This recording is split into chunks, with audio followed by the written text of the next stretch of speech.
We had Zoe last time that found her new, hopefully, pet rat. So today, we're going to move on to chapter 7. The chapter is called Animal Smuggling.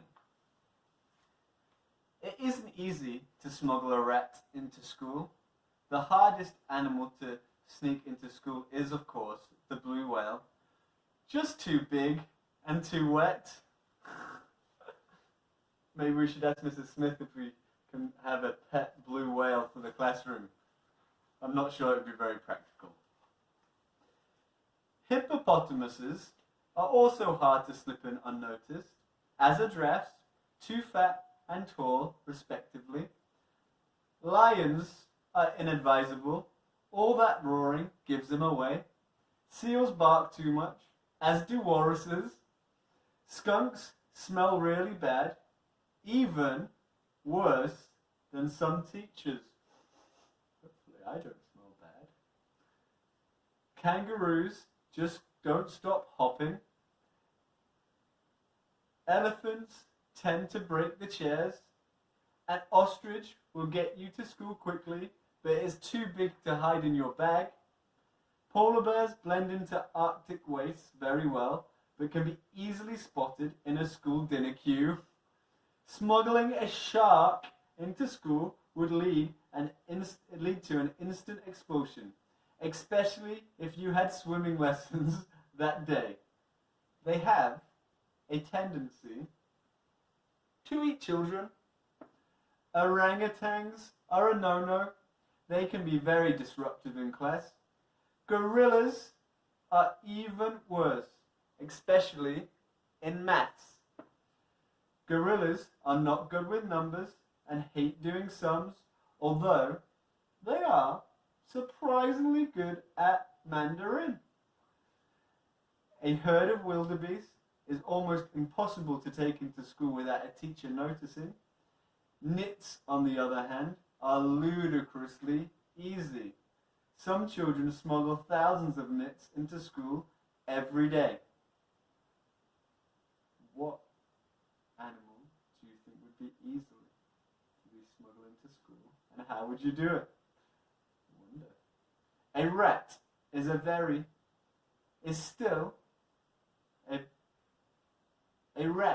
still a difficult animal to smuggle into school, somewhere between a blue whale and a nit on the hard to smuggle into school scale. The problem was that it was impossible for Zoe to leave the thing at home. Ginger Nut's old battered cage was long gone, as her stepmother had taken it to the pawnbrokers. The ghastly woman had swapped it for a few coins, which she promptly spent on a bumper box of prawn cocktail crisps, 36 bags that she demolished before breakfast. If Zoe had just left the rat running around the flat, she knew that Sheila would have poisoned it, or stamped on it, or both.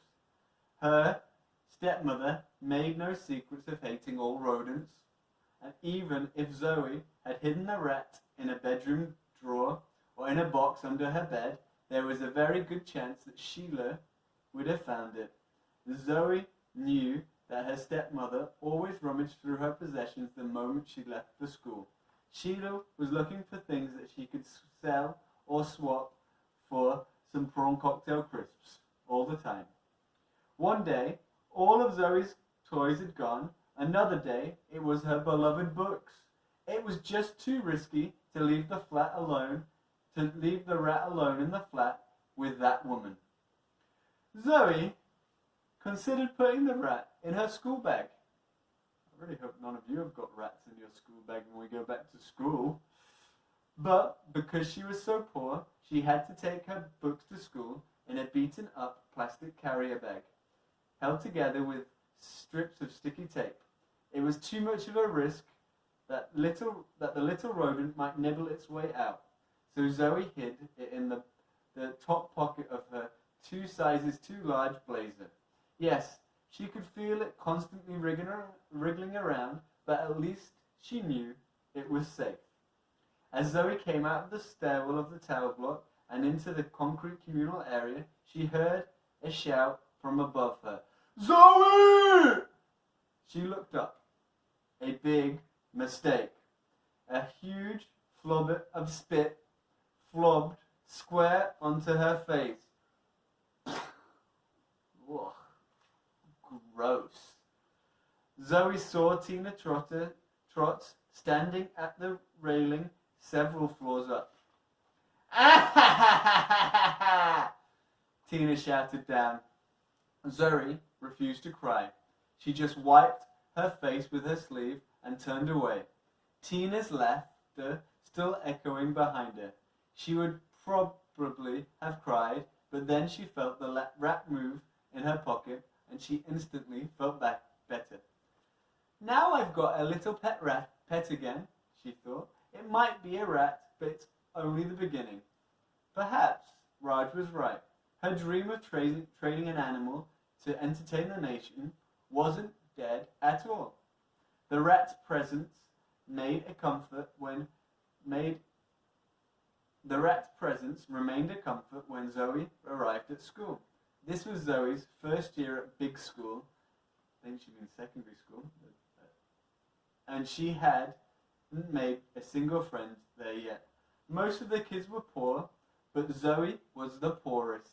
It was embarrassing for her to have to go to school in unwashed clothes from charity shops, clothes which were either far too big or far too small for her, and most of which had gaping holes in them. The rubber sole had all but fallen off her left shoe and flapped against the ground every time she took a step.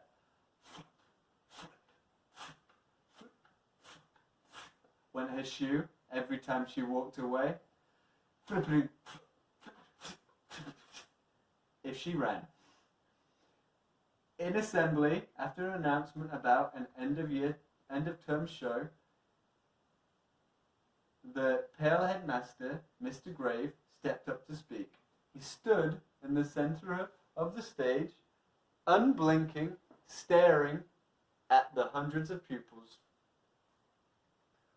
All the children were a little bit scared of him, with his staring eyes and pale skin. Wild rumors abound among the younger pupils said he was secretly a vampire. Mr. Grave proceeded to give a stern warning to those errant pupils who were against the rules, had been smuggling their mobile phones into the school. This was just about everyone, though. Zoe was far too poor to even dream of owning one. It's pretty scary. How would you feel if Mrs. Smith was replaced by Mr. Grave? I think you're very lucky. Great, thought Zoe. Even when we're being told off, I get left out. Needless to say, I'm not just talking about phones, boomed Mr. Graves, as if reading Zoe's mind. His voice could carry across a crowded playground at break time, and every pupil fell silent in a heartbeat. Everything that beeps or vibrates is strictly forbidden. Do you hear me? Forbidden! That is all. Dismissed. The bell rang and the kids plodded off to their lessons, sitting on the uncomfortable little grey plastic chairs on. The bell rang and the kids plodded off to their lessons, sitting on the uncomfortable little grey plastic chair on her own lonely row at the back of the assembly hall. Zoe wondered nervously if her rat came under Mr. Graves' description. It certainly vibrated. Sometimes it beeped, or at least squeaked.